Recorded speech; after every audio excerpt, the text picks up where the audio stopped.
that there's a lot of unknowns with a disease like ALS. We often talk about accessibility in the home being the most important, right? We need to have a safe environment where we're living.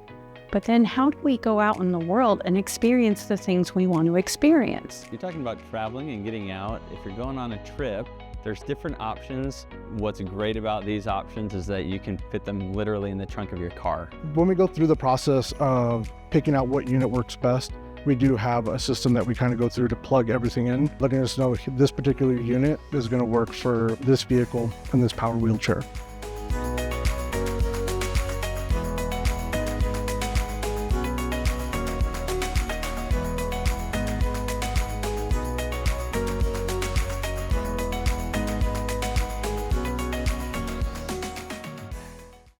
Hi everyone, today we're going to go off topic on accessibility a little bit and talk about transportation and travel.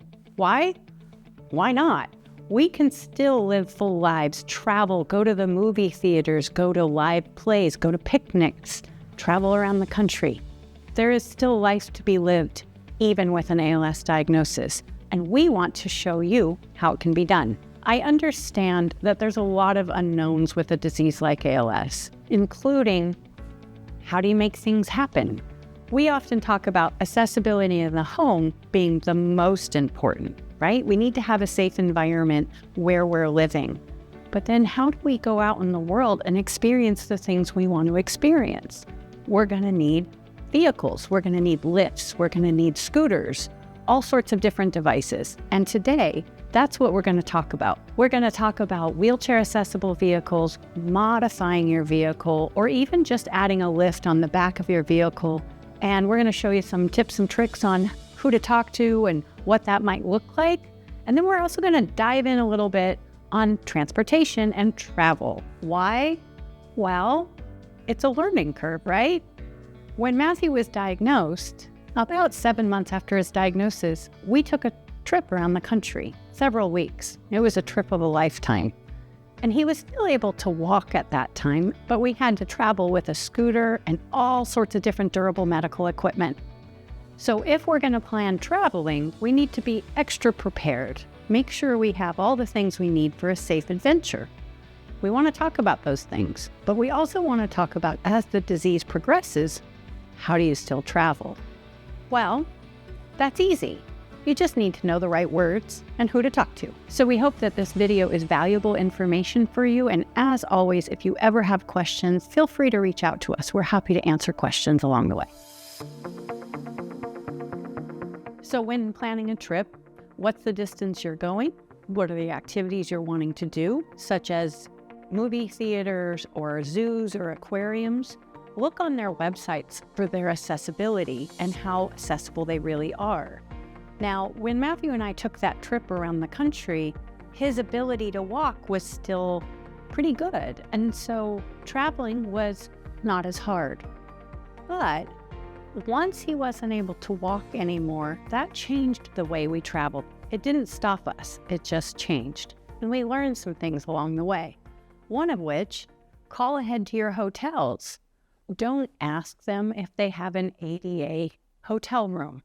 That doesn't mean much in our world, honestly. What you need to ask is, do they have a roll-in shower? A hotel room with a roll-in shower means that the bathroom's going to be bigger, the bathroom sink's going to be lifted up, the doors are wider. And if you need a lift of any kind, a Hoyer lift, a sit-to-stand, if you can't bring your own, you can ask the hotel if they provide one. If not, you have local ALSA chapters. The ALS Association is a great resource in asking them to provide some of the durable medical equipment so you might not have to pack it with you. Now, Matthew and I, we like to go a little rogue, and so we had a trailer behind our minivan, and we held all the durable medical equipment we needed, and we found that some hotel chains are really great, some not so great.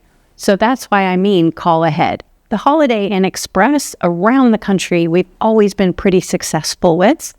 The Marriott's, chains like that.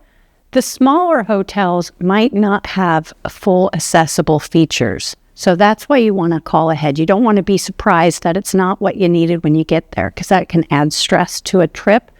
That's not what we're going for when we go on our vacations. We're there to have a good time. When you're traveling, you need to have a plan. What happens when you want to go do something and it might not be so accessible? An example would be going to the beach. Well, there's many beaches around the United States now that have wheelchairs with the big wheels, so your loved one can still get rolled into the water and experience the ocean and the cold water hitting their bodies. That is an enjoyable experience, and there's many places that have accessible wheelchairs to get around on the beach. They also have rubber mats where wheelchairs can go down by the water and be brought back up. So when you're doing your research, if that's something you're interested in, make sure that those accommodations are going to be in your area. Another great option for transportation and travel are cruise ships. Cruise ships have medical and care staff on site that can be a great assistance for you and your companion or your family as you're traveling. Plus, they have many, many accessible cabins and ways for you to explore and travel around wherever you're going on that cruise ship. So definitely highly recommend. A travel agent might be really helpful in helping you do this planning, so don't be afraid to reach out to them. And flying. Let's talk about flying. Flying is not easy, but it is possible. You will have to have some help. Now, a power wheelchair has batteries that are now FAA approved, which is awesome. So when you need to fly, you need to coordinate and communicate really clearly with the airline that you're going to be flying with. You're going to need help getting your loved one into the chair in the airplane, and then the power wheelchair is then taken down into the cargo hold. Yes, it's scary to lose that means of independence. Airlines are doing better about accommodating people with much more involved accessibility needs, and it's not something that you should shy away from, but it is something you need to have a clear plan for. Your medical devices need to be with you, your prescriptions need to be with you, and bathrooms are kind of a concern when flying, right? Now, with males, gentlemen, they can fly with certain types of catheters that can help them not have to be transferred into the lavatory. There's other ways that we can accommodate that. Women, it's a little bit more trickier, but definitely talk to your doctor about options for when you're traveling and having to use the restroom. Another topic to touch on quickly are RVs. We get that question a lot. RVs are not easy to travel when you're already in a power wheelchair unless you have a team of people that can help lift you and get you into the RV. But sometimes you can use, cheat a little. There's RVs that have toy haulers on the back that the ramp would come down. So you could potentially travel that way. You can travel all over the country. Not every place is going to be accessible. I'm not saying that, but I'm the kind of person that doesn't want to take no for an answer, and I hope you are too. So I'm hoping to give families ideas of ways they can go out and see this beautiful country we're in, travel by boat, airplane, car, doesn't matter. And there are so many organizations out there that have made adaptable ways to experience, whether that's scuba diving, jumping out of airplanes, you name it, the sky's the limit. So don't let ALS hold you back. We're back at Bellevue Healthcare here in Liberty Lake, Washington with our good buddy, Spencer Rowe. He is an expert in all things durable medical equipment, but today we're going to talk about accessibility, travel options, and kind of the things we're going to need to make that happen. Spencer, it's good to see you again. Good to see you too. Thanks for having us here. Tell me about the difference between these two. Yeah, so when you're talking about traveling and getting out, you go into a store, you may see something like this, right? But a lot of people want to have this in their home that they can use. And some people even do use a portable scooter to get around an assisted living facility, go for a walk along the river, something along those lines. But if you're going on a trip, there's different options. With these two options, we do have a power scooter and we have a power wheelchair. So both of these are what's called over-the-counter options, power mobility devices. So we were talking earlier, you can buy these things online, But let me give you a little bit of advice. It really does help to have some experts or professionals that understand the products, the weight limits, when it's going to work, when it's not going to work in certain situations. So yes, you can purchase things online. However, I would recommend, even in rural communities, if you can find a larger area, cities or towns that have, about 30 to 50,000 people, you're likely to find a place with the people that are the experts in this. You can see some of the showrooms, you can get hands and touch on. And what's the other added advantage? Yeah, so if you were to order these online, they would show up in a box and you'd have to figure out how to put them together and assemble it. Some of them come with batteries, so the installation of the batteries as well is a little bit tricky. I would recommend having somebody that knows what they're doing install the batteries. Honestly, I'm not that savvy. I wouldn't want to put it together and hope that I did it well. So I'm glad that we can trust you. And if there is ever an issue, you can always bring it back into a store, and the people who work there are able to troubleshoot those issues with you, order replacement parts for you. So I do highly recommend coming into a store versus going online, although there is a place for that as well. So, but with these two options, the biggest difference is how you're going to sit in it, right? So the wheelchair is going to have a smaller turning radius, whereas the scooter, a little bit bigger turning radius. So those are some of the things to think about, and then how they break down and fit into your vehicle as well. So each one of these is going to break down differently, but what's great about these options is that you can fit them literally in the trunk of your car.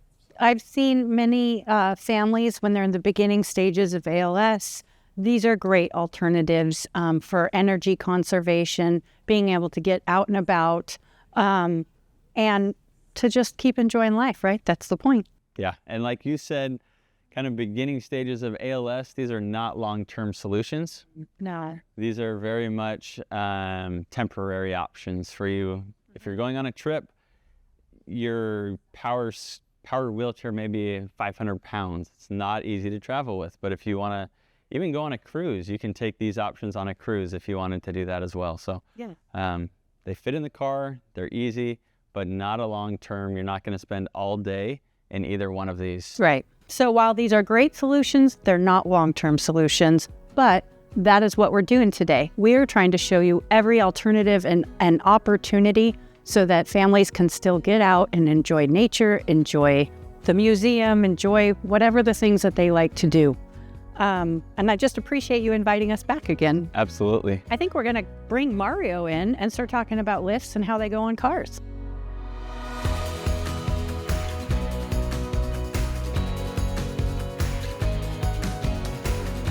We're going to look for some accessibility and travel options. With ALS, it affects people differently, but we understand that fatigue and progression are a part of the disease. So how do we help families learn how to travel, get out, see their communities, even travel across the country? The first step might not be a power wheelchair. It might just be a walker, and then next is a scooter if you can't walk long distances. So this is really an awesome option in the beginning. But how do you travel with it? That's why we're here with Mario Chavez to tell us a little bit more about this. Now, I understand that this is probably something so easy I could do, but we really want the professionals to be doing an installation. And some of the questions families might need to know is the scooter is an option, but so is the power wheelchair.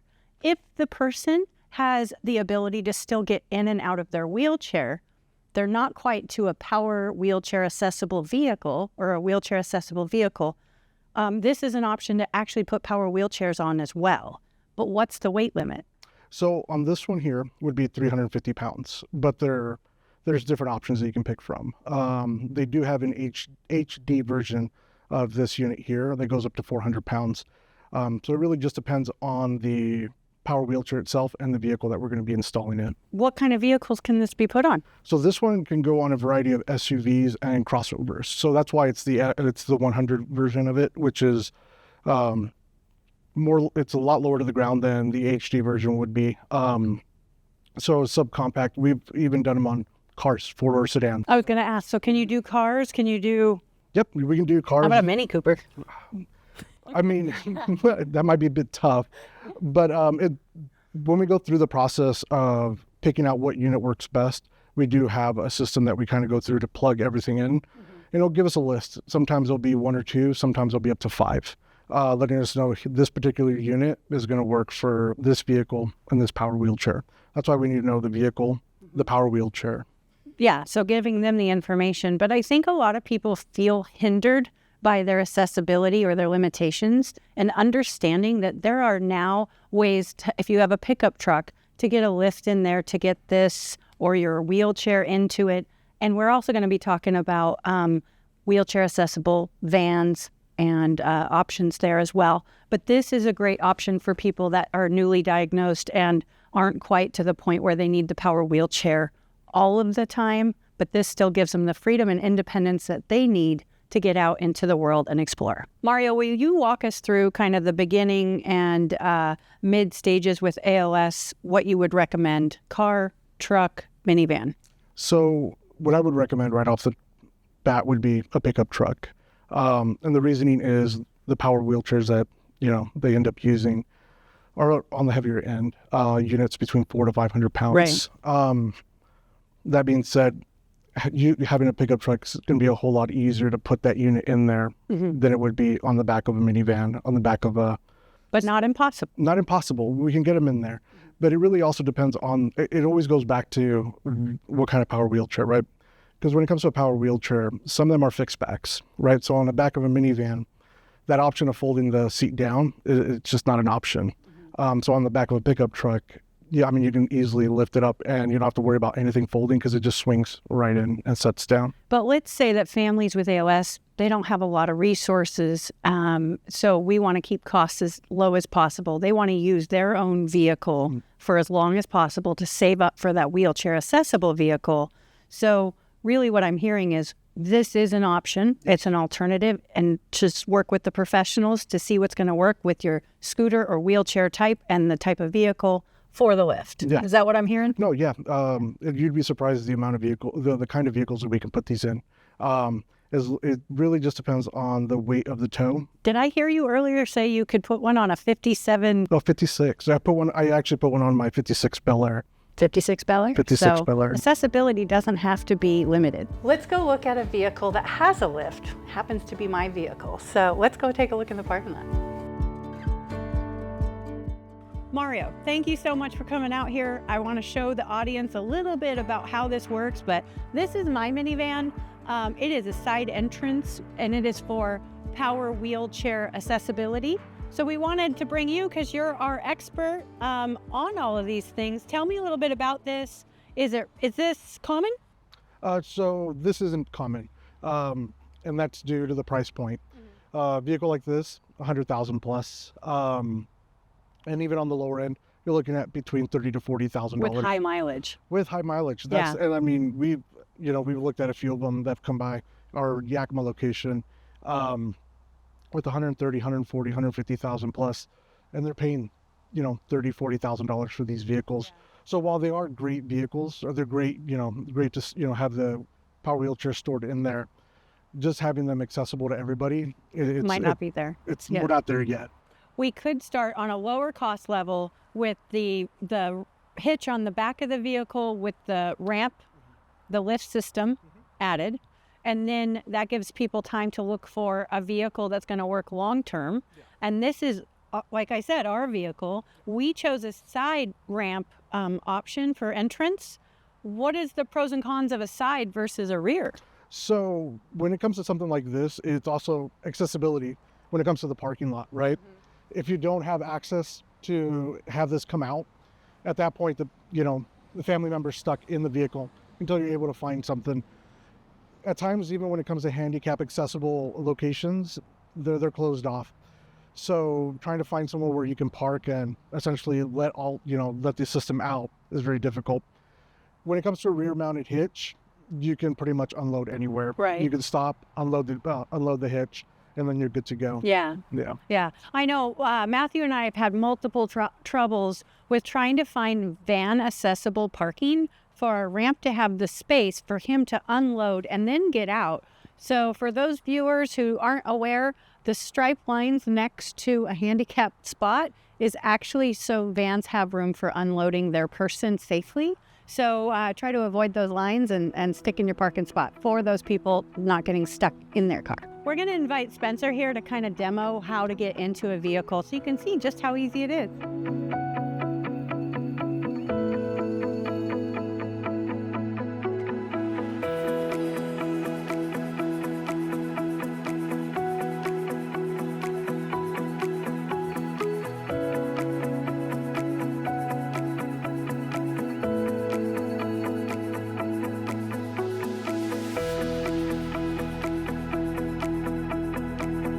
I want to give a shout out to Bellevue Healthcare and Spencer Roe and Mario Chavez for their expertise and their willingness to share their time and some of their products here so we can help families learn that accessibility, travel, transportation, it's not impossible.